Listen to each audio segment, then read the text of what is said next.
몇 절 안 되니까 우리 한 목소리로 같이 봉독하겠습니다. 자, 자막, 자, 시작. 그가 내게 대답하여 이르되 여호와께서 스룹바벨에게 하신 말씀이 이러하니라. 만군의 여호와께서 말씀하시되 이는 힘으로 되지 아니하며 능력으로 되지 아니하고 오직 나의 영으로 되느니라. 큰 산아 내가 무엇이냐? 내가 스룹바벨 앞에서 평지가 되리라. 그가 머릿돌을 내놓을 때에 무리가 외치기를 은총이 그에게 있을지어다 하리라 하셨고, 또 내게 임하여 이르시되 스룹바벨의 손이 이 성전의 기초를 놓았은즉 그의 손이 또한 그 일을 마치리라 하셨나니, 만군의 여호와께서 나를 너희에게 보내신 줄을 내가 알리라 하셨느니라. 작은 일의 날이라고 멸시하는 자가 누구냐? 사람들이 스룹바벨의 손에 다림줄이 있음을 보고 기뻐하리라. 아멘. 이 일곱은 온 세상에 두루 다니는 여호와의 눈이라 하니라. 아멘. 21세기를 표현하는 단어들이 굉장히 많은데, 관계와 접속의 시대라고 이야기합니다. 이거 세상에서 말하는 관계와 접속의 시대. 그래서 옛날에는 IQ가 좋으면 출세를 했고, 그 다음 세대는 EQ라는 단어가 나왔어요. 감성 코드죠. 근데 지금은 NQ라는 단어예요. 그래서 대기업이나 이런 데서도 사람을 뽑을 때 과연 이 사람이 얼마나 네트워크, 서로 관계를 할 수 있는지의 그 지수가 NQ예요. 그래서 관계, 그 다음에 또 하나는 접속의 시대. 우리 컴퓨터 켜야서 접속해야 되죠. 그래서 이게 접속의 시대입니다. 근데 이 단어를 들으면 우리 하나님과 우리는 관계를 맺어야지만 존재할 수 있는 존재고, 하나님께 접속해야지만 살 수 있는 존재예요.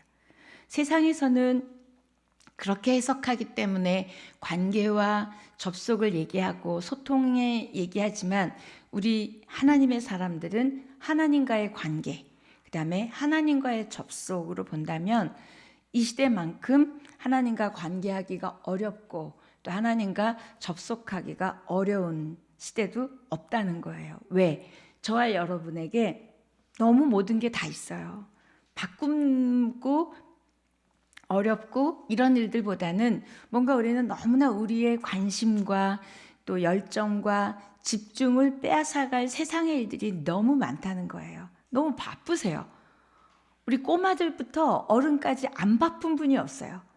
아주 그냥 바쁘다가 입에 붙었는데, 사실 가만히 따지고 보면 그건 쓸데없이 바쁜 게 너무 많아요. 사실 정리할 수 있어요. 우선순위를 보면 그렇게 중요한 일이 아니에요. 그런데도 우리는 너무 바빠요. 그러면서 하나님과의 관계, 하나님과의 접속이 쉽지 않은 세대에 살고 있습니다. 그래서 기독교를 은혜의 종교라고도 하지만 제가 붙이고 싶은 단어는 접속의 종교예요. 하나님과 접하지 않고는, 성령님과 접촉하지 않고는, 접속하지 않고는 우리 힘으로 그렇게 믿음 생활을, 신앙 생활을 잘하게 두지 않는다는 거예요. 그런데 특별히 인격적인, 하나님과 인격적인 접촉 없이는 우리는 하나님을 만났다, 하나님의 음성을 들었다, 하나님이 인도하신다 이야기할 수 없습니다. 그러니까 피상적인 내가 만든 하나님이 이럴 것이다, 하나님이 이런 분이신 것 같다, 그리고 하나님은 이러셔야만 한다, 이게 너무 우리 안에 많이 있기 때문에 진짜 하나님의 하나님 되심을 믿고, 그다음에 하나님의 하나님 되심, 아까 우리가 부른 찬양처럼 앞서지도 않으며 그분과 동행하며 순종하며 따라갈 때만이 진정한 하나님과 접속, 관계할 수 있다는 거예요. 그렇게 하시기 위해서 오신 분이 바로 성령 하나님이세요. 하나님, 예수님, 성령님, 이 세 분이 한 분이신 건 우리 너무나 잘 아는 삼위일체 하나님을 믿고, 그걸 믿지 않고 인정하지 않으면 우리는 이단이라고 합니다. 근데 주로 이단은 하나님도 인정하고 성령도 인정하지만 예수님의 자리에 예수님이 하나님이고 예수님이 성령님이라는 걸 부인하고 그 자리에 인간이 들어가 있는 거예요. 교주가 들어가 있거나 목사가 들어가 있거나 무언가 들어가 있어요. 그래서 이건 삼위일체 하나님이 아닌 거죠. 그런데 분명히 하나님 이퀄 예수님, 예수님 이퀄 성령님 맞습니까? 그러면 그게 맞다면 성령님은 하나님이신 거 맞죠? 근데 우리는 성령이 마침 성령 받아라! 그리고 막 이렇게 던져주면 이렇게 받는 그런 부흥사들 많았잖아요. 성령님은 그런 분이 아니시라 하나님이신 거예요. 하나님의 영이시라는 거예요. 내가 주니까 받고 뭐 내가 오라 그러면 오고 이런 게 아니라는 거예요. 하나님의 영이 이 땅에 오신 이유는 예수님은 육체를 입고 있으셨기 때문에 수원 온누리교회에 계시면 양재 온누리에 있을 수가 없었어요. 왜? 제한적이기 때문에. 그래서 부활해서 가시면서 예수님이 가실 때 우리에게 기다리라고, 성령이 올 때까지 기다리라고 하신 이유는 하나님과 우리를 연결해 주는 그 성령 하나님이 오셔야만 우리는 아까 제가 처음에 화두를 낸 관계할 수가 있고요. 접속할 수가 있어요. 자, 그래서 예수님이 이 땅에 오신 이유는 유한한 인간이 무한한 하나님과 접속할 수 있고 관계할 수 있게 하시기 위해서 죄인된 우리를 거룩한 하나님과 관계할 수 있고 접속할 수 있게 하기 위해서 오신 분이 성령 하나님이시라는 거예요. 그래서 오늘 우리가 예배할 수 있는 것도 하나님을 부를 수 있는 것도 찬양을 하며 기도를 하며 그분의 임재를 느낄 수 있는 것도 다 우리 안에 계신 성령님 때문이라는 거예요. 여러분 안에 성령님이 계신 걸 믿으세요? 믿으세요? 나 아무 증세가 없어. 증상이 없어요. 그런데 내가 꼭 느낄 수 있어야지만 뭔가 불이 이렇게 마음이 뜨거워지고 눈물이 나고 막 진동이 오고 그래야지만 성령님이 여러분하고 함께 계신다는 게 사인이 아니라는 거예요. 그분은 인격이시고 그분이 비둘기같이 조용히 계실 수도 있고 또 아니면 여러분이 인정하지 않으면 여러분 안에서 처박혀 있을 수도 있고 아니면 근심하고 계실 수도 있고 아니면 떠날 수도 있다는 거예요. 떠날 수 있을까? 네. 왜냐하면 사울을 보면 내가 그를 버렸노라. 하나님보다 앞서서 제사를 드렸을 때 사무엘을 통해서 내가 그를 버렸다 그래요. 내가 그를 버렸다는 건 성령의 임재가 떠났다는 거예요. 그래서 우리가 신앙생활을 하지만 우리가 성령을 근심케 할 수도 있고 성령이 나를 떠날 수도 있고 성령이 내 안에 계시면서 활동하시지도 않을 수도 있고 아니면 성령이 나랑 친밀하게 관계하시고 접속하시고 말씀하시고 교제할 수 있다는 거예요. 그래서 오늘 다음 주 2번에 이어서 성령에 대해서 어떻게 내가 성령 충만한 삶으로 어떻게 주님과 성령님과 동행하며 어떻게 성령의 능력으로 성령의 은혜로 성령의 은사로 성령의 열매로 이어져 갈까? 그럼 하나님은 왜 성령님을 보내셨을까?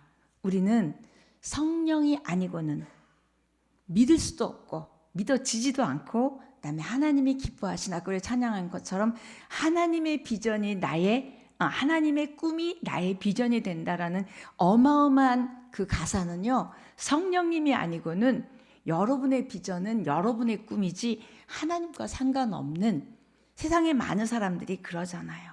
누가 하나님이 언제 돈 많이 벌어달라 그랬어요? 언제 출세해달라 그랬어요? 하나님께서 우리를 향한 비전과 꿈은 그런 차원의 것이 아니라는 거예요. 근데 우리는 그게 마치 내 비전과 내 꿈과 내 소원과 내 기도가 하나님이 주신 것으로 생각하고 우리는 마구 달려갑니다. 자, 그래서 시간과 공간 안에 제한적일 수밖에 없었던 예수님께서 이제 성령님을 보내주셨고 성령님은 쉽게 말하면 하나님의 영이시고 그래서 언제 어디서나 누구에게나 여기 계신 성령님은 지금 양재 온누리 우리 김정희 목사님이 예배 인도하고 계시겠죠? 거기도 계시고 그 다음에 어디 땅끝에도 북한에도 어디에도 계실 수 있는 성령님인 줄 믿습니다. 아멘. 맞아요. 그래서 그 약속이 제가 오늘 말씀을 좀 많이 얘기할 거예요. 왜? 성령에 대해서 말씀으로 말씀하신 것 외에 다른 이야기를 하면 이거는 이단입니다. 대부분 성령론 때문에 이게 갈려지고 그 다음에 기독론, 예수님에 대한 생각 때문에 나뉘어지는 거예요. 그래서 제가 오늘은 가능한 한 성경으로 말씀으로 말씀드릴 거예요. 자, 요한복음 7장 38절 시작. 나를 믿는 자는 성경의 이름과 같이 그 배에서 생수의 강이 흘러나오리라 하시니 이는 그를 믿는 자들이 받을 성령을 가리켜 말씀하신 것이라. 예수께서 아직 영광을 받지 않으셨으므로 성령이 아직 그들에게 계시지 아니하시더라. 이 얘기는 뭐냐면 예수님이 죽으시고 부활하셔서 영광을 받으셔야지만 성령이 오는데 지금 구약시대는 그러니까 성령이 올 수가 없었죠. 그 이야기예요. 그래서 결국 모든 믿는 자에게는 요한복음 7장 38처럼 그 배에서 생수의 강이 나온다. 이 생수라는 건 성령이 있다는 거예요. 성령이 나온다는 거예요. 그래서 성령에 대한 설명. 자, 요한복음 계속 이제 성경을 볼 겁니다. 요한복음 14장 16절로 18절까지 말씀. 시작. 내가 아버지께 구하겠으니 그가 또 다른 보혜사를 너희에게 주사 영원토록 너희와 함께 있게 하리니 그는 진리의 영이라. 세상은 능히 그를 받지 못하나니 이는 그를 보지도 못하고 알지도 못함이라. 그러나 너희는 그를 아나니 그는 너희와 함께 거하시며 또 너희 속에 계시겠습니다. 내가 너희를 고아와 같이 버려두지 아니하고 너희에게로 오리라. 아멘. 이게 바로 성령님이에요. 성령님은 이렇게 우리와 함께 있고 우리와 함께 이끌어 가실 뿐만 아니라 그 진리의 성령님, 그 말은 결국 뭐냐면 성령님이 오셔야 우리가 하나님을 알게 되고 진리를 알게 되는데, 그래서 우리 성경에 보면 보혜사라는 단어, 이건 뭐냐면 돕는 분, 위로자, 여러 가지 단어 뜻이 있어요. 자, 그래서 요한복음 15장 26절 보면 시작. 내가 아버지께로부터 너에게 보낼 보혜사 곧 아버지께로부터 나오시는 진리의 성령이 오실 때에 그가 나를 증언하실 것이요. 자, 여기에서 성령님 앞에는 진리의 성령, 진리는 뭐죠? 말씀이에요. 그러니까 여러분이 말씀이 여러분 안에 있지 않고는 성령이 있을 수가 없고요. 말씀이 있지 않고는 여러분이 성령 충만할 수가 없어요. 우리는 막 소리내서 기도하면 성령 충만하다고 착각합니다. 아니에요. 소리내어 기도하지 않아도, 또 하나는 정말 내 기도 제목을 구하지 않아도 진리의 성령님, 말씀이신 성령님, 말씀을 읽고 말씀 안에 있고 말씀을 묵상하고 말씀을 암송한다면 그 말씀 안에 계신 성령님이 여러분으로 하여금 깨닫게 하시고 생각나게 하시고 뜨겁게 하시고 생각이 달라지게 하시고 비전이 달라지게 하시고 무언가 여러분에게 일하시기 시작하는 거예요. 그런 여러분이 되기를 축복합니다. 이게 성령님의 본질은 이런 거예요. 우리를 막 야단치시고 몰아가시는 분이 아니라 이렇게 위로해 주시고 말씀해 주시고 토닥거려 주시고 따뜻한 성령님, 그 우리 가사에도 있죠. 그렇게 성령님으로 임하셔서 모든 자녀들이, 모든 하나님의 자녀들이 성령님의 다스림, 성령님의 통치라 그러겠죠. 그 속에서 살아가기를 원하시기 때문에 예수님이 가시면서 성령 받을 때까지 기다려라 하신 거예요.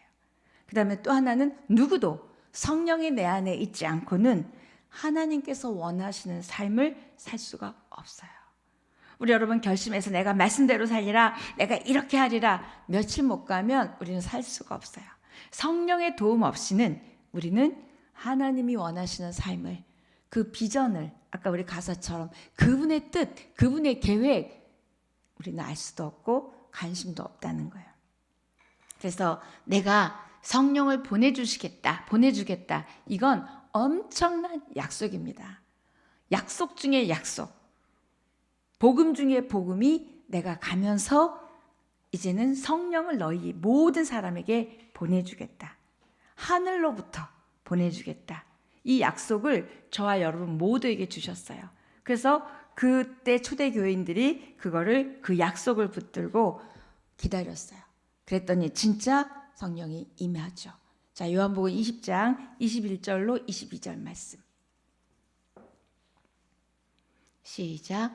예수께서 또 이르시되 너희에게 평강이 있을지어다. 아버지께서 나를 보내신 것 같이 나도 너희를 보내노라. 이 말씀을 하시고 그들을 향하사 숨을 내쉬며 이르시되 성령을 받으라.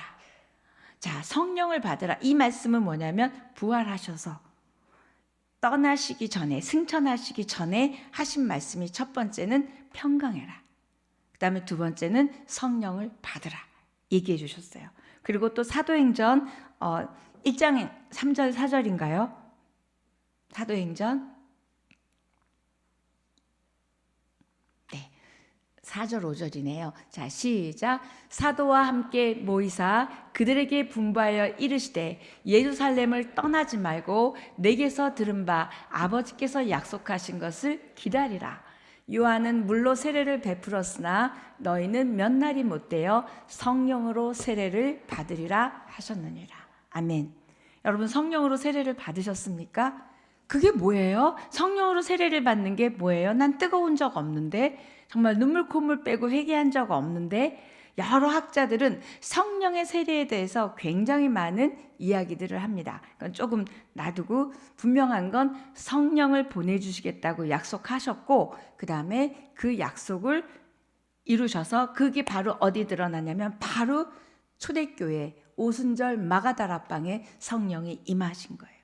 그런데 고린도전서에 보면 15장에 보면 부활하신 주님을 처음에 500명이 만나게 돼요. 그런데 기다리라고 그랬겠죠. 그런데 마가다락방에는 120명이 마가다락방 그 성령 세례를 경험을 합니다. 그러면 중간에 380명은 어디 갔을까? 저는 그렇게 생각해요. 그냥 기다리지 못하고 흩어지지 않았을까? 그런 생각이 드는 거예요. 왜 거기서는 예수님의 그 부활을 목격한 자가 500명인데 마가다락방에 있었던 사람은 120명인지. 어쨌든 120명이 기다려서 성령의 세례를 경험합니다. 자, 그러면 성령의 세례라는 건 뭐냐면 내 안에 성령이 충만히 거해서 그 성령이 나를 다스리고 지배하는 상태. 다른 표현으로 말하면 성령 충만이요. 충만하다는 건 여기가 채워져서 흘러가는 거거든요. 자, 그래서 성령의 임재, 성령의 능력, 성령의 은혜, 성령의 역사, 또 우리가 좋아하는 성령의 은사, 우리가 좀 부담스러워하는 성령의 열매. 그렇죠? 우리는 은사는 너무 받고 싶어요. 그 은사 받으셔서 뭐 하실지는 모르겠지만 어쨌든 성령, 특히 예언의 은사, 방언의 은사 이런 거 우리 너무 구해요. 사랑의 은사, 섬김의 은사 구하는 분은 제가 별로 보지 못했어요. 그건 딴 사람이 하고 나는 좀 이렇게 괜찮은 거. 그 다음에 열매, 사랑이라 화평, 오래 참음, 자비, 양선, 충성, 온유, 절제 이게 드러나는 게 성령이 임했다는 결과인데 그건 관심 없고. 어쨌든 이 모든 일들은 성령이 우리 안에 오셔야 되는데 저와 여러분이 성령의 은사를 구하기 전에 성령의 은혜를 구하기 전에 성령 그 자체 성령이신 그분 하나님을 구하는 여러분 되기를 축복합니다. 그러면 나머지 은혜나 경험이나 능력이나 이런 모든 건 올 줄 믿어요. 그래서 결국은 성령님의 세례든 성령님의 충만은 우리가 성령 하나님, 성령 그 자체를 갈망하고 목말라하고 구하는 그 사람에게 성령이 임한다는 거예요. 근데 우리는 성령을 구하기보다는 성령의 어떤 드러나는 기적 같은 일들을 구하지 그 하나님을 구하지는 않는다는 거예요. 오늘부터 저와 여러분의 기도에 늘 성령을 구하는 기도가 있기를 축복합니다. 그게 바로 성령 충만. 하게 해달라고 하는 거죠. 그래서 그렇지 않은 많은 믿는 사람들이 초대교회도 있었던 것 같아요. 그래서 사도 바울이 에베소 교회를 갔는데 믿는 사람들에게 이야기를 합니다. 가만히 보니까 신앙생활을 하고 섬기고 다 잘하는데 사도 바울이 생뚱맞은 질문을 하는 거예요. 그게 사도행전 19장 에베소 교회에서 한 질문인데요. 1절로 2절입니다.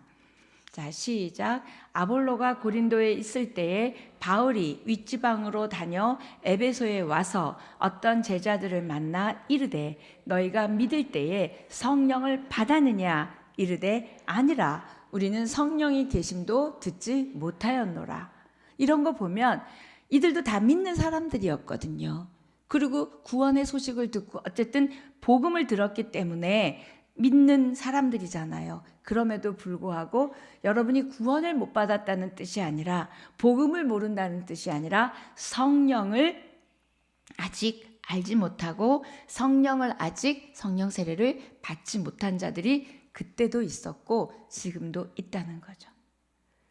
그래서 저희 그 목회상한학교 오셨던 목사님이 그 말씀을 하셨어요. 본인이 자랄 때 신앙생활을 했던 교회는 이런 성령 이야기를 하거나 은사 이야기를 하거나 뭐 이렇게 기도해서 병이 낫거나 이런 얘기하면은 너 지금 하나님과 멀어졌다, 잘못 가고 있다 이렇게 했다는 거예요. 그래서 제가 그런 속에 오래 신앙생활을 했는데 어느 날 운전을 하고 가실 때 정말 성령 하나님이 임하신 거예요. 그러면서 그분의 인생이 달라졌어요. 그럼 성령이 임하면 달라질 수밖에 없다는 거예요. 그 말을 듣는데 저와 여러분도 성령이 임했고 우리 성령 세례도 받았고 나름 성령 체험도 하셨고 성령의 은사도 있으시다고 생각하는데 우리는 왜 이렇게 변하지 않을까? 여러분 변하셨어요? 그거는 누가 아냐면 여러분 옆에 계신 분들이 알아요. 집에 가서 물어보면 알죠. 그게 왜 그럴까? 성령님보다 내가 앞서고 성령님보다 내가 내 이기심, 내 자아, 그 다음에 내 어떤 생각들과 마음들이 나를 지배하기 때문에 성령님이 나를 지배하면 그럴 수 없다는 거예요. 그래서 지금 사도 바울의 에베소 교인들에게 너희가 성령을 아느냐 이 얘기는 너희가 그렇게 성령의 다스림을 받아봤느냐, 성령의 그런 세례를 통한 어떤 놀라운 경험들을 했느냐라고 질문을 하니까 아무것도 모르겠다. 나는 그런 거 들어본 적이 없다. 이야기합니다. 자, 결국 뭐냐면 크리스찬들은 두 부류의 크리스찬이 있다는 거죠. 이 말씀을 보면 성령을 알지만 믿지 않고 성령과 상관없이 신앙생활을 하는 크리스찬. 구원에는 상관없어요. 두 번째는 성령님도 알고 그분이 내주하심도 알고 그분과 처음에 말씀드린 관계하고 그분께 접속되어 있는 크리스찬이 있다는 거예요. 여러분은 두 신앙인 중에 어떤 신앙인이신지요? 구원의 문제가 아니에요. 결국 우리가 신앙생활하면서 필요한 건 성령을 받는 게 너무 중요하다. 성령은 내가 오세요가 아니라 성령 충만을 받으라. 이건 결국 우리는 수동적일 수밖에 없다는 거예요. 내가 뜨겁게 찬양하고 뜨겁게 기도하면 성령이 왔다가 또 내 의지나 내 어떠함에 의해서 성령이 왔다가 떠났다가가 아니라 그분이 주시는 걸 우리는 받을 수밖에 없다는 거예요. 왜냐하면 에베소서에 보면 성령 충만을 받으라 할 때 수동형으로 되어 있어요. 우리는 어떠한 것도 할 수 없어요. 단지 성령이 오실 수 있는 영적 조건과 심령의 조건은 우리가 마련해 드릴 수 있어요. 그러면서 강사 목사님이 그랬어요. 용서하지 않으면, 사랑하지 않으면 성령이 오실 수가 없다는 거예요.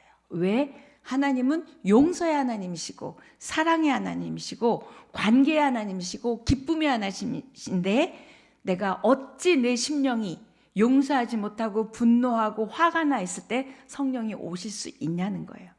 그러면서 목사님, 전도사님 전부 합쳐서 해외 적금부 합쳐서 360명이 했거든요. 이 중에서 용서하지 못한 사람 있으면 일어나라는 거예요. 그렇게 용서하지 못했는데 어떻게 당신이 안에 성령이 임해서 그 성령으로 사역을 하고 성령으로 설교를 하겠느냐? 일어나라는 거예요. 일어났을까요? 안 일어났을까요? 일어났죠. 저는 안 일어났어요. 저는 용서해야 될 분은 없어요. 용서 받아야 될 사람이 많은 거죠. 저는 안 일어났더니 제 옆에 계신 어떤 목사님도 안 일어나요. 그래서 제가 그렇게 고백했어요. 목사님, 저는 제가 용서 못할 사람은 없는데 제가 용서받아야 할 사람이 너무 많아요. 그랬더니 저도요. 그러시는 거예요.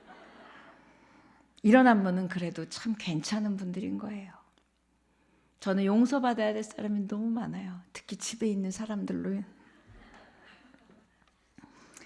하나님의 뜻은 저와 여러분이 이렇게 성령과 함께 성령의 세례를 받고 성령에 충만하기를 원하시는 거예요. 그래서 약속하신 거예요. 내가 보내겠다. 받으라. 그러면 우리는 어떻게 성령을 받고 어떻게 성령 충만하게 해야 되는지는 아까 좀 전에 말한 용서라든지 이런 것들을 떠나서 이제 그건 나중 일이고 먼저 우리가 기본적으로 하나님 안에 어떻게 성령님은 우리와 친해지기를 원하신다는 걸 알아셔야 돼요. 나를 야단치려고 어떻게든지 말씀대로 살게 하기 위해서가 아니라 나와 친해지고 싶어서 함께하고 싶어 하시고 그 다음에 나랑 교통하시고 접속하고 싶어 하시는 우리 성령 하나님. 또 하나는 그렇게 내 안에 성령이 계실 때에만 하나님께서 주시는 것들의 주파수가 맞아서 진리의 성령님, 깨닫게 하시는 성령님, 생각나게 하시는 성령님의 다스림을 받을 수 있다는 거예요. 라디오의 주파수가 맞지 않으면 찌릿거려요. 근데 우리가 성령을 통해서 하나님과 주파수를 맞을 때에만 설교를 통하여 그다음에 말씀을 읽으면서 찬양을 하면서 우리 하나님과 이 임재, 하나님 성령의 경험, 이런 내주하심을 경험할 수 있다는 거예요. 그런 성령의 비밀 주파수에 여러분이 맞춰지는 은혜가 있기를 축복합니다. 그럴 때 찬양할 때, 기도할 때, 예배 드릴 때, 말씀 볼 때, 아니 일상의 삶을 할 때조차도 하나님이 이걸 기뻐하시는구나. 이건 좀 하나님이 기뻐하시지 않는 일인 것 같다. 내 언어가 이건 아닌 것 같다. 그러면서 그 목사님이 이런 예를 들었어요. 부인하고 싸우셨대요. 근데 그 성령에 대한 강의를 하신 목사님이 몇 살인 줄 아세요? 84세세요. 그냥 그 84세 할아버지가 앉으셔서 쓰지도 못하세요. 앉아서 하시는데 그냥 그 성령의 임재와 기름 부으심이 그냥 우리에게 오는 거예요. 왜? 경험하시고 삶으로 사셨기 때문에. 부인하고 싸우셨대요. 근데 분명히 부인이 잘못했대. 자기 생각하기에는. 그래서 씩씩거리고 이쪽 방에서 이제 내일이 주일이어서 설교 준비를 하셔야 되는데 한 단어도 쓸 수가 없더래요. 그래서 1시간이 흘렀고 기도하고 2시간이 흘렀고 정말 한 단어도 쓰지 못하셨대요. 근데 성령님이 그런 깨달음을 주시더래요. 부인하고 빨리 화해하고 와서 설교 준비를 해라. 그래서 부인에게 갔대요. 가가지고 내가 잘못했다. 미안하다. 용서해라. 그랬대요. 그리고 부인이 나도 좀 잘못한 것 같다. 서로에서 좋은 관계를 하고 그 외국인들은 키스라는 단어를 쉽게 하잖아요. 부인과 키스를 하고 그 다음에 이 방에 왔대요. 그러고 45분 만인가 40분 만에 설교가 준비가 끝났대요. 근데 그때 성령이 얼마나 강력하게 임하시는지 설교가 준비가 끝난 게 아니라 그때 그 45분간에 주신 인사이트, 통찰을 통해서 나온 책이 3권이래요. 그때 나온 게 용서에 대한 책, 그 다음에 수치심에 대한 책, 그 다음에 성령이 근심하는 삶에 대한 책이 3권이 나왔대요. 그 행위를 하고 난 이후에 그러면서 제가 들으면서 내가 이렇게 성령 충만하지 만약에 않다면 성령이 내 안에 머무르고 나를 다스릴 수 없게 한 나의 어떠함은 무엇일까? 그걸 생각하게 됐어요. 그래서 우리는 기도해요. 성령을 받으라 그러니까 성령님 이따 우리 또 기도할 거예요. 성령님 임재하여 주시고 나를 다스려 주세요. 우리 분명 기도할 거예요. 그러기 전에 그분이 오시고 싶고 다스리고 싶어 하시는 건 그분의 바람이기 때문에 약속하셨잖아요. 내가 가겠다, 오겠다 했는데 나의 어떠함 때문에 그분이 오실 수가 없을까? 거하실 수가 없을까? 이 부분을 우리는 체크해야 된다는 거예요. 성령에 대한 많은 오해가 있다는 거예요. 자, 그러면서 오늘 본문으로 가면 제가 성령의 플러그인이라 그랬어요. 자, 우리 플러그가 어디 플러그 꽂아라 이런 얘기 하시죠? 그래서 인 하면 거기에 꽂는 거죠. 우리가 성령에 접속되지 않으면 우리는 성령도 알고 그 다음에 성령의 능력도 알고 모든 걸 다 아셔요. 적어도 주중에 예배 오시는 분들은 다 아세요. 그런데 꽂혀 있지 않으면 그분과 상관없는 신앙생활을 할 수 있다는 거예요. 어떤 부자가 실화입니다. 어떤 부자가 전기를 끌어갔대요. 그래가지고 자기 집에 전기가 들어오게 한 거예요. 전기가 안 들어오던 시대인데. 그래서 그 전기 그걸 한 사람한테 그랬대요. 그 사람이 물어봤대요. 전기를 쓰시니까 좋습니까? 아직 다른 데는 전기가 아직 안 들어와 있는 거예요, 동네에. 그랬더니 아주 편합니다. 그러더래요. 그래서 어떻게 편하세요? 그랬더니 촛불 켜기가 아주 편해요. 딱 꽂아가지고 환해지면 촛불 딱 켜고 그 다음에 다시 코드를 뺀 거예요. 자, 그러면 이 사람은 전기는 들어오지만 경험하지 못하는 거예요. 우리도 마찬가지예요. 그 사람처럼 성령님이 어떤 분이시고 우리가 어떻게 하기를 원하시는 걸 머리로 지식으로 다 알아요. 그러나 내가 그분에게 플러그인 접속되어 있지 않으면 우리는 그분의 능력, 그분의 은혜랑 살 수 없다는 이야기가 오늘의 본문이에요. 여러분이 많이 아는 게 중요한 게 아니라 그 성령 하나님과 접속되는 여러분 되기를 축복합니다. 근데 그건 말씀이 없이는 우리는 성령 하나님을 만날 수가 없어요. 왜? 말씀이 곧 하나님이시기 때문에. 그 다음에 기도하지 않으면 성령님이 말씀하실 수 없어요. 들리지 않아요. 그 다음 사랑하지 않으면 우리는 알 수가 없어요. 사랑의 영이 하나님이 아니라 사랑이신 하나님이 계시지 않으면, 사랑이 내 안에 없으면 성령님과 이 내 마음과는 너무나 위배되기 때문에 그분이 거하시기가 너무나 불편한 거예요. 그러니까 임재, 내주하심, 역사, 기름 부으심과 상관이 없어지는 거죠. 그러면서 제가 떠오르는 게, 예전에 제가 기도원을 많이 다닐 때 이게 왜 막 기도하시고는 싸우고 막 기도하시고는 판단하고 비판하고 막 기도하시고는 자기가 마땅히 해야 될 일을 안 하고, 부흥회 때 자리를 맡아놓고 누가 앉으면 막 화내고. 이거 제가 꼬마 집사 때, 그러니까 집사 받은 지 얼마 안 됐을 때 우리 권사님들한테 혼난 거거든요. 저도 그때 나름 성령을 사모해서 좀 앞에 앉고 싶어가지고 앞에 나왔는데 가방이 있는 거예요. 그래서 이거 맡지 말라 그랬는데, 그리고 옆에다 딱 놓고 제가 앉았더니 너 일어나 그러시는 거예요. 왜요? 그랬더니 여기 내 자리 가방이 안 보이니? 딱 그러시는 거예요. 그래서 뒤에 가가지고 네, 성령님과 플러그인 되어 있으면 우리는 그렇게 할 수 없어요. 왜? 인격적이신 성령님, 질서의 하나님이신 그 질서, 사랑의 하나님이신 그 사랑이 우리 안에 플러그인 되어 있다는 거예요. 자, 그러면서 오늘 본문은 여러분 성경 일독할 때 외에는 스가랴서를 잘 피지 않으시죠?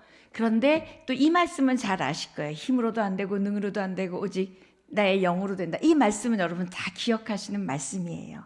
자, 그 스가랴서는 어렵지만 쉬운 책, 모르겠지만 은혜가 있는 책이에요. 근데 그 배경을 알고 읽으면 굉장히 성령의 책입니다. 근데 이제 그 핵심 단어는 두 감람나무가 나와요. 근데 이때 나오는 그 감람나무 환상을 보는데 이 감람나무는 결국 왕이시며 제사장이신 예수 그리스도를 나타내는 거예요. 이제 신약에 오면 예수님은 왕이시고 제사장이시고 선지자고 아시죠? 그걸 나타내는 게 감람나무를 표현했어요. 자, 그런데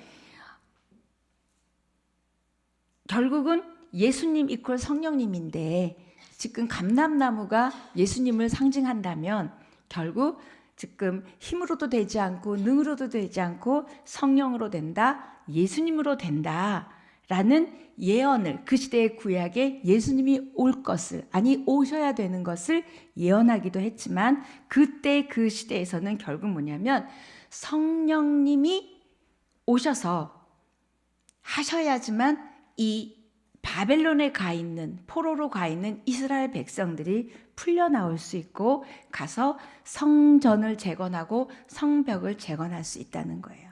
너희들이 지금 속국으로 있는 바벨론이 너희들을 보내는 것도 아니고 거기 힘으로도 그거예요. 바벨론의 거대한 그 나라의 힘으로도 아니고 너희들이 어떻게 바벨론의 도움을 받아서 아니면 너희들의 능력으로도 안 되고 나의 성령님 임하셔야지만 된다는 거예요. 저와 여러분의 삶도 여러분 세상적인 어떤 조건들 또 여러분이 할 수 있는 능력들 또 뭐 좀 높은 분 자리를 도와줄 수 있는 분들을 아는 것이 여러분의 문제 해결이 아니라 힘 아니다. 너희들이 갖던 능력 아니다. 오직 주의 영으로만이 바벨론 포로가 다시 이스라엘로 귀환할 수 있었던 것처럼 너희들의 지금 포로 같은 삶, 묶여있는 삶, 아까 읽은 거에는 산이라고 표현된 너 앞에 놓여있는 산이 무너질 수 있다는 거예요. 믿으십니까? 성령님만이 하실 수 있다는 거예요. 자, 그러면서 성령님은 아까 신약에 나올 예수님을 말씀하기도 하는데 요한복음 3장 16절 여러분 너무 잘 아시는 말씀이죠. 그렇죠? 그거는 구원에 대한 말씀이에요. 그런데 또 하나 누가복음 3장 16절 똑같이 3장 16절인데 요한복음 3장 16절은 구원에 대한 말씀이고 누가복음 3장 16절은 우리 그 방송실에 있는 집사님들은 센스가 이루 말을 할 수가 없어요. 제가 말하면 벌써 딱 띄워놔 주세요. 어디서도 볼 수 없는 양지에서 못 보셨죠? 자, 누가복음 3장 16절 한번 우리 읽어볼까요? 시작. 요한이 모든 사람에게 대답하여 이르되 나는 홀로 너에게 세례를 베풀거니와 나보다 능력이 많으신 이가 오시나니 나는 그의 신발끈을 풀기도 감당하지 못하겠노라. 그는 성령과 불로 너에게 세례를 베푸실 것이요. 자, 예수님이 올 것에 대해서 얘기했어요. 그런데 뭐래요? 성령님이 오신다는 거예요. 그래서 요한복음 3장 16절 구원에 대한 약속, 누가복음 3장 16절 예수님에 대한 약속뿐만 아니라 성령에 대한 약속이에요. 사도행전 아까 앞부분에 읽었던 기다려라 내가 성령을 보내겠다 이 차원뿐만이 아니라 이렇게 얘기하는 거예요. 결국 너희가 갈망하고 원하고 구하고 기다리는 만큼 내가 너희에게 부어주겠다. 그게 바로 너희 배에서 생수의 강이 흘러나올 것이다. 요한복음 7장 38절 39절 아까 우리 읽은 그 말씀의 약속인 거예요. 이렇게 성령님과 플러그인 되어 있으면 접속되어 있으면 우리가 좋아하는 성령의 능력, 성령의 은혜, 성령의 은사 다 있을 수 있다는 거예요. 그래서 오늘 스가랴 아까 4장 6절은 성령의 능력에 대한 이야기예요. 그 스가랴서가 나온 그때의 시기는 바벨론으로 끌려가서 70년 만에 이들이 돌아오는데 50년 정도 지났을 때의 얘기예요. 깜깜합니다. 돌아갈 기미는 하나도 안 보여요. 그런데 스가랴라는 선지자를 보내서 너희가 이렇게 성령의 힘이면 성령의 능력이면 너희가 돌아갈 수 있다 라고 얘기합니다. 자, 한번 그 배경을 우리 들었으니까 우리 한번 스가랴 4장 6절 한번 다시 읽어볼까요? 스가랴 4장 6절 오늘 본문 말씀 시작.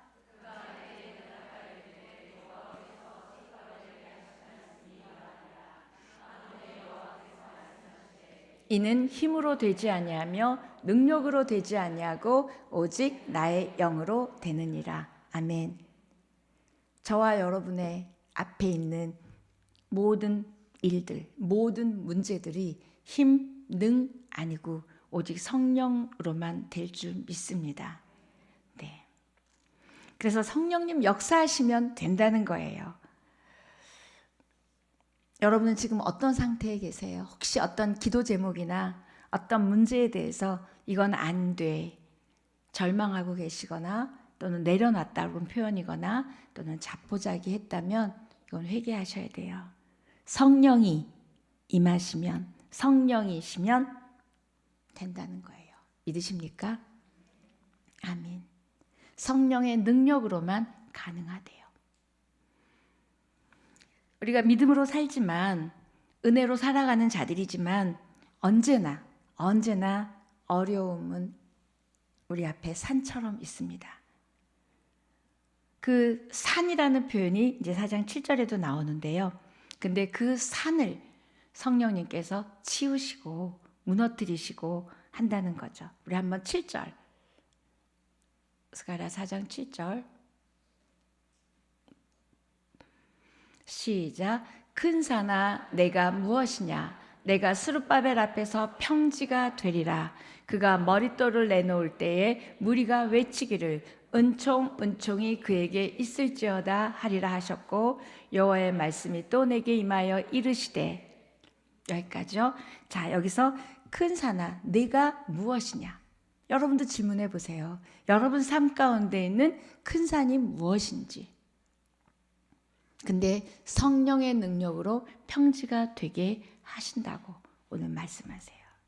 그런데 그게 성령의 능력으로 뿐만이 아니라 은총이 있을지어다. 얘기는 뭐냐면 은혜가 있을지어다. 성령의 은혜가 있으면 큰 산이 무너지고 낮아지고 없어진다는 거예요. 제가 오늘 스가랴서 말씀을 가지고 드리고 싶은 두 단어는 성령의 능력으로만 가능하고, 두 번째 은총이 있을지어다. 성령의 은혜. 이 두 가지만 있으면 여러분 앞에 있는 그 큰 산이 평지가 될 줄 믿습니다. 아멘. 선포하세요. 옆에 분에게 이렇게 선포해 주십시오. 너의 미래는 평지가 될 것이다. 자, 그럼 다시 한번 할게요. 너의 미래는 성령으로 평지가 될 것이다. 아멘. 믿으세요? 성령의 능력으로, 성령의 은총, 성령의 은혜로는 이 앞에 있는 산이 뭐냐, 그거 평지가 되게 해준다는 거예요. 그런데 진짜 그 약속대로 그들은 20년 더 지난 다음에 예루살렘으로 돌아왔고 느헤미야에 의해서 성벽이 재건됐고 또 성전이 재건되는 놀라운 일들이, 정말 상상할 수 없는, 그들이 기대할 수 없었던, 우리 요즘 표현으로 말하면 일도 되지 않을 수밖에 없는 일이 된다는 거예요. 이렇게 성령님은 함께 하실 뿐만 아니라 능력으로 역사하시고 은혜로 함께 하십니다. 아멘. 이럴 때는 그냥 제가 아멘 하지 않아도 여러분이 막 이게 되는 거 아니에요? 진짜 성령의 능력이면 되고 성령의 은혜면 된다는데 막 가슴이 뛰지 않으세요? 정말 가슴이 뛰어요.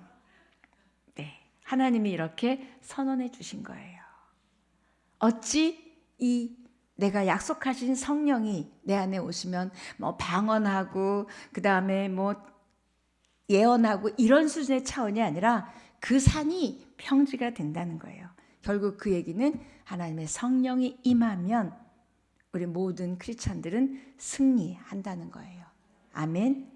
응답이 되던 안 되던, 여러분의 문제가 해결이 되든 안 되든 이미 성령님과 함께 내주하시는 성령님과 함께 동행한다면 이미 여러분은 하나님의 사람이며 하나님이 주시는 은혜와 하나님이 주시는 승리가 여러분이 될 걸 믿습니다. 아멘. 그러면서 이제 성령의 은혜라는 단어를 생각하고 묵상하면서 떠오른 거는 이스라엘 백성들이 광야를 갈 때 성령의 은혜가 아니면은 어떻게 만나가 내렸고 메추라기가 내릴까요? 그렇죠? 이건 정말 은혜죠. 우리가 생각할 수 없는 그 은혜가 여러분 삶 가운데 여러분이 알 수 없는 때에 은혜로 능력으로 함께 하신다는 그 약속이에요. 눈에 보이지 않아도 지금 이루어진 것 같지 않아도 그들은 이 약속을 받고 스가랴 선지자에게 약속을 받고 20년이 지난 다음에 그 일들이 이루어졌어요. 이게 바로 성령의 능력이며 성령의 은혜입니다. 그런데 또 하나는 이걸 기다리실 수 있으셔야 된다는 거예요. 여러분은 항상 우리가 아까 부른 찬양 가사처럼 하나님보다 앞서요. 성령님보다 앞선다는 거예요. 들은 바가 없고 본 바가 없기에 여러분의 그 생각들 또 여러분이 이럴 것이다라는 이런 것들로 인해서 하나님의 일을 성령의 역사를 떠나게도 하고 미루어지기도 한다는 거죠. 구약의 많은 신약의 많은 성경의 이야기들은 그 안 좋은 예로도 많이 있어요. 구약의 예로는 아브라함, 그렇죠? 못 기다려가지고 하갈에게서 이스마엘을 낳죠. 이런 일들 분명히 약속하셨는데 분명히 성령을 주시겠다고 약속하셨는데 우리는 기다리지 못하고 그 성령님이 오실 수 있는 영적 필드를 내 심령의 믿음의 삶에 마련하지 못했기 때문에 많은 하나님의 능력과 역사와 은혜들이 여러분을 비껴갈 수 있다는 거예요. 좀 더 성령에 민감하고 성령의 충만을 받는 저와 여러분 되기를 축복합니다. 그래서 이제 성령 충만을 받으라. 에베소서 5장 18절에 보면 자, 에베소서 5장 18절 시작.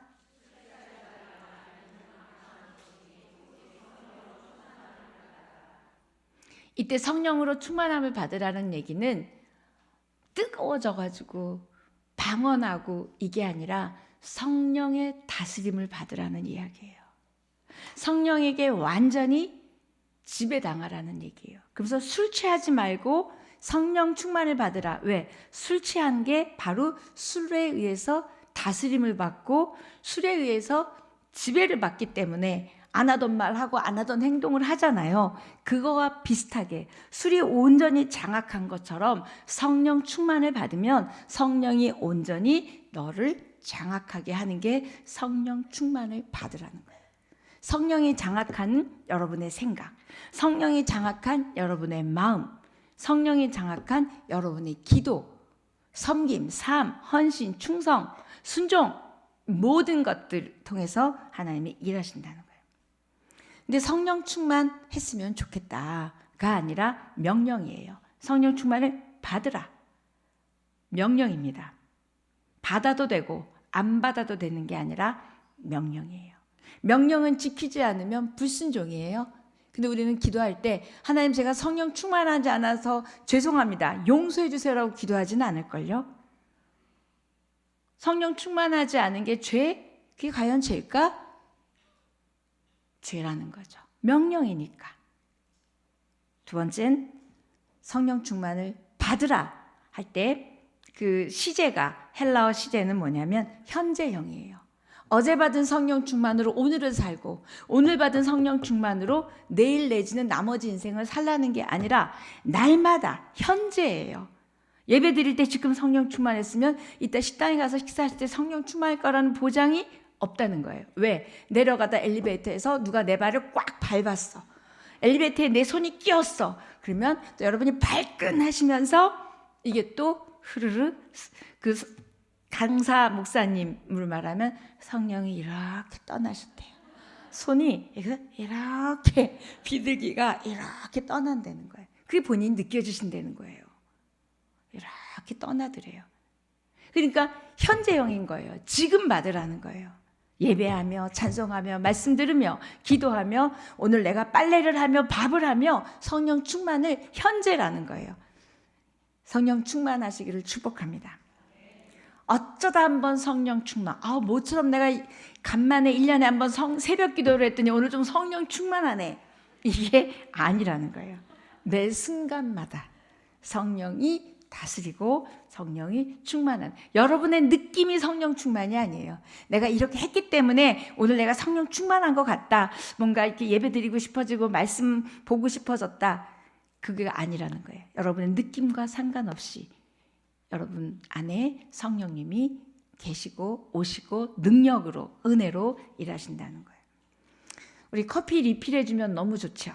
우리 여기 안권사님 계시는데 안권사님이 어느 날 너무나 성령 충만하셔서 모든 사람에게 내가 리필을 해준다. 그리고 우리만 완전 좋아할 거예요. 커피 리필을 좋아하는 게 아니라 성령으로 날마다 리필해야 되는 게 성령 충만을 받으라는 현재형이라는 거예요. 그리고 우리는 커피 리필 완전 좋아하죠. 근데 성령으로 날마다 리필하는 삶 돼야 된다는 거예요. 그런 여러분 되기를 축복합니다. 성령은요, 인격이셔서 가만히 있는데 툭 와서 야, 너 성령 좀 받지? 이러지 않으세요. 초청하고 기다리고 부르고 원하고 갈망하고 목말라하는 자에게만 온다는 놀라운 특징입니다. 구하지 않으면 오지 않으세요. 왜? 인격적이신 하나님이기 때문에. 한 신학자가 이렇게 얘기했어요. 제가 그대로 책에서 그대로 했어요. 당신 자신의 속 사람과 자신의 모든 의지와 영혼을 거룩한 환경에 있게 하며 그리고 거룩하신 성령님께서 당신 자신을 마치 물이 스펀지를 적시듯이 완전히 진압하도록 하라. 이게 성령 충만이에요. 하나님의 영이 그렇게 스펀지가 물을 빨아들인 것처럼 그렇게 하라는 거예요. 뭐를? 의지, 그 다음에 영혼, 마음, 환경이 성령이 완전히 다스릴 수 있게 하라는 거예요. 그런 거 보면 성령 충만하기가 얼마나 어려운지 알 수 있습니다. 자, 그래서 보면 성령 충만을 받을 수 있는 말씀이 성경에 여기저기 좀 있는데 요한복음 14장 15절 16절, 요한복음 14장 15절 16절 없나 봐요. 없나요? 네, 없대요. 이건 무슨 말이냐면 너희가 나의 말을 순종하면 내가 성령으로 임하겠다는 거예요. 그러니까 결국 뭐냐면 순종이요. 순종할 때 성령으로 충만케 해준다는 거예요. 그리고 또 하나는 사도행전 5장 32절 보면 시작. 우리는 이 일의 증인이요 하나님이 자기에게 순종하는 사람들에게 주신 성령도 그러하니라 하더라. 어떤 자에게 온다고요? 순종하는 자에게. 요한복음 14장 15절 16절 한번 찾아볼까요? 요한복음, 이거는 지금 개역개정인데 제가 우리말 성경 갖고 올라왔는데요. 자, 요한복음, 얼마나 순종이 성령 충만한 조건인지를, 자, 14장 15절 16절 같이 읽을까요? 시작. 너희가 나를 사랑한다면 내 계명을 지킬 것이다. 내가 아버지께 구할 것이니 아버지께서 너희에게 다른 보혜사를 보내셔서 너희와 영원히 함께 있도록 하실 것이다. 어떻게 하면? 순종하면. 성령 충만을 받으라. 그래서 마냥 앉아서만 기다리는 게 아니라 뭐 하면? 하나님을 사랑하면, 하나님을 사랑하면 순종하게 되어 있는데 그러면 내가 그 약속한 성령을 주겠다는 거예요. 그래서 성령을 받는 저와 여러분 되기를 축복합니다. 놀라워요. 순종이 조건입니다. 성령 충만을 받으라. 이 모든 성경에 나오는 모든 명령, 이 모든 율법을 우리는 다 지킬 수 없어요. 그러나 성령을 구하며 순종할 때, 그리고 그분과 인격적인 교제, 인격적인 만남, 그 다음에 목말라하고 갈망하고 임해달라고 구할 때 여러분 모두가, 우리 수원에 계신 모든 여성들이 성령 충만하게 될 줄 믿습니다. 저는 그래서 성경 일독이 너무 중요해요. 왠지 아세요? 성경을 읽어야지만 여러분 안에 말씀이 들어와야지만 여러분의 영혼이 뜨거워지고, 아까 말한 하나님의 뜻, 하나님의 비전이 여러분에게 되는 거예요. 하나님의 뜻이 뭔지도 모르는데. 말씀과 성령이라는 저희 교회 표어가 하 목사님 계실 때 있었어요. 기억나세요? 제가 수원 온누리에 있을 때예요. 말씀과 성령. 왜 말씀과 기도라고 하지 않았을까? 제가 살짝 갸우뚱했었어요. 그런데 알게 됐어요. 말씀과 기도가 같이 붙어있는 동전의 양면처럼 말씀을 읽으면 기도하게 되어 있고, 기도하면 말씀을 읽고 싶어질 것이고, 그 차원이 아니라 말씀이 임하면 성령이 임하고, 성령이 임하기 조건은 말씀이 없이는 없다는 거예요. 왜? 말씀 이퀄 하나님이에요. 그러면 성령은 하나님의 영이니까 말씀이 와야 성령이 오죠. 하나님을 향한 태도, 말씀을 향한 태도입니다. 그게 분리되어 있으면 절대로 성령 충만할 수 없어요. 첫째, 말씀. 순종. 두 번째, 말씀. 세 번째, 기도예요. 아무리 순종하고 아무리 말씀이 많이 있어도 기도하지 않으면 교만합니다. 그 말씀으로 사람을 평가해요. 판단해요. 기도요. 성령 충만을 받으려면 순종, 말씀, 기도. 네 번째, 사랑이에요. 내 안에 사랑이 없이는, 아까 그 목사님이 부인을 화가 나서 용서하지 못하고 그 순간 사랑의 마음이 없을 때 단 한 줄도 쓸 수 없었듯이, 그렇게 성령에 민감하고 성령에 예민할 때, 아, 내 안에 지금 성령이 운행하지 않으시구나, 내주하지 않으시는구나를 깨닫고 자기 부인에게 갔듯이, 저와 여러분이 내 안에 지금 사랑이 없다면, 기쁨이 없다면, 감사가 없다면 성령 충만을 구하고 소리소리 질러도 성령님이 그렇게 인격적이신 그분이 내 소리에 왔다 갔다, 임했다 떠났다 하시는 분은 아니라는 거예요. 성령 충만을 받으라. 성령 충만을 받는. 그런데 그건 가만히 앉아있는 자가 아니라 목마른 자, 구하는 자, 찾는 자. 또 하나는 지금 제가 드린 말씀. 그 속에 있을 때 여러분이 기도할 때마다, 말씀을 읽을 때마다, 사랑할 때마다, 순종할 때마다 성령 충만해지는 은혜가 있을 줄 믿습니다. 아멘. 그런 저와 여러분 됐으면 좋겠어요. 누가복음 11장 13절 시작. 너희가 악할지라도 좋은 것을 자식에게 줄 줄 알거든 하물며 너희 하늘 아버지께서 구하는 자에게 성령을 주시지 않겠느냐 하시니라. 그분은 성령을 주시고 싶어서 안달이 나셨어요. 안달이 나셨어. 여러분이 자식에게 좋은 걸 주기 위해서 남편도 못 먹게 하고 아이들을 주더라고요. 그렇죠? 그러니까는 남편에게 좋은 것을 줄 줄 알거든, 그런 본문이 아니라 자식이라 그러잖아요. 여러분이 자식에게 하는 만큼 남편에게 잘하면 모든 가정은 평화로울 거예요. 어머니 스쿨은 있어도 아내 스쿨은 없잖아요. 이렇게 성령을 주시고 싶어서 안달이 나셨어요. 그런데 내가 구하지 않았기 때문에, 내가 이렇지 않았기 때문에, 말씀과 깊은 교제가 없고 그분이 진짜 기뻐하시는 전도를 할 마음이 없으면, 그래서 우리 전도팀은 제가 보면 1년 365일 성령 충만하신 분들이세요. 왠지 아세요? 전도할 때 성령이 임하시거든요. 왜? 하나님의 소원이, 하나님의 비전이, 한 영혼이 돌아오는 거예요. 성령 충만하고 싶으면 기도원을 가신 게 아니라 전도팀에 들어가세요. 그러면 한 번만 나갔다 오면 성령 충만해집니다. 아무런 증세가 없어요. 그래도 이미 나는 성령이 나를 지배하고 다스리고 통치 안에 있는 거예요. 진짜 제가 옛날에 전도 열심히 할 때 제가 예전에 말씀드렸죠. 현관문 열면 발꼬리 딱 끼고 문 못 닫게 하고 막 제가 복음을 전했다고. 그때는요 날마다 성령 충만했어요.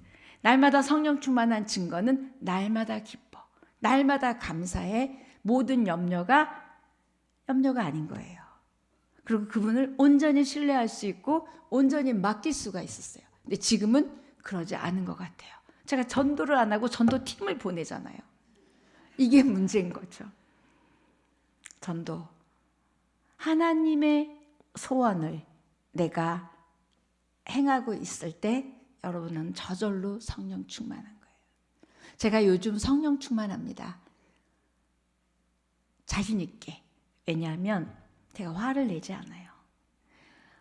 지난해 양주에서 성경 통독 토요반을 하는데 거기에서 다니엘이 기도하기로 결단했다는 거예요. 근데 제가 그 성경을 이제 미리 전날 읽는데 그 말씀이 꽂혔어요. 그래서 제가 나는 뭘 결단해야 되나 했더니 너 화내지 말아야 되겠다는 결단을 제가 했어요. 그래서 그걸 강의 중에 얘기했어요. 강의 중에 얘기하지 않으면 제가 또 화를 나 혼자 한 결심이니까 아무도 모르잖아요. 그리고 우리 집에서의 일이니까 여러분은 모르시잖아요. 그래가지고 제가 얘기했어요. 저는 이거를 결단합니다. 다니엘이 기도를 결단했다면 저는 이제부터 화내지 않기로 결단했습니다. 특히 저는 성도들에게 단 한 번도 화를 내지 않았다. 우리 집에 있는 원씨 3명 있어요. 그분들에게 그분과 그 애들에게 제가 화를 내지 않겠다 약속했어요. 그랬더니 우 그랬어요.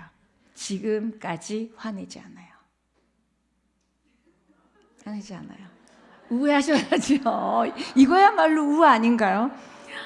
제가 화를 잘 내는 사람은 아닌데 화가 나는 포인트가 있거든요. 여러분도 그러시잖아요. 다 봐줄 수 있지만 어떤 한 부분을 못 봐줄 때가 있고 화가 날 때가 있죠. 좋게 얘기하면 얼마나 좋겠어요. 근데 그러지 않은 거예요. 근데 제가 그러고 저희 남편에게 얘기했어요. 여보 내가 오늘 이렇게 했다 그랬더니 귀뚱으로도 안 들어요. 너 그러다가 뭐 또 낼 건데 뭐 그런 마음? 왜? 내가 그 버릇을 못 고쳤으니까. 그렇죠? 저로 하여금 화나게 하는 그 행위를 자기는 끊을 마음도 없고 끊지도 못할 거니까. 그게 뭐냐면 부정적인 언어예요. 저희 남편의 그 부정적인 언어. 이게 자기 표현으로는 합리적인 언어죠. 이러니까 이건 안 돼. 남자들은 꼭 그러잖아요. 이러니까 안 돼. 아니야 하나님이 하시면 돼. 안 된다니까. 이러면 이제 그날 우리 대판 싸우는 날인 거예요. 그거 외에는 싸울 일이 별로 없어요. 서로 이미 포기했고 이미 체념했고 이미 받아들였기 때문에 뭐 이렇게 바꾸고 싶은 건 없어요. 이건 제가 막 정말 제 안에 계신 성령이 그런 건지 뭔지 하여튼 이것도 좋게 표현한 거지만 저의 기질적인 면인지 화를 내더라고요. 약속했어요. 그런데 제가 그러지 않으면서 제가 늘 성령 충만하고 감사하고 기쁘고 평안이 제 안에 있다는 걸 알게 됐어요. 한번 욱 하면 성령이 떠나가셨다가 다시 돌아와서 그 위치에 저를 다스리시기까지 시간이 걸린다는 걸 알게 됐어요. 여러분 성령이 떠나게 하는 일이 뭘까? 나의 어떤 행동, 생각, 마음, 언어일까? 한번 생각해 보십시오. 그분은 성령 충만을 주고 싶어서 지금 우리 누가복음을 읽은 것처럼 안달이 나신 거예요. 자식에게 좋은 것을 줄 줄 알거든 하물며 내가 너에게 성령을 주지 않겠느냐. 이 하물며라는 단어. 너희가 웬만하면 내가 진짜 주고 싶다. 이게 하물며거든요. 그런데 왜 안 되는 건 나의 안에 있다는 거예요.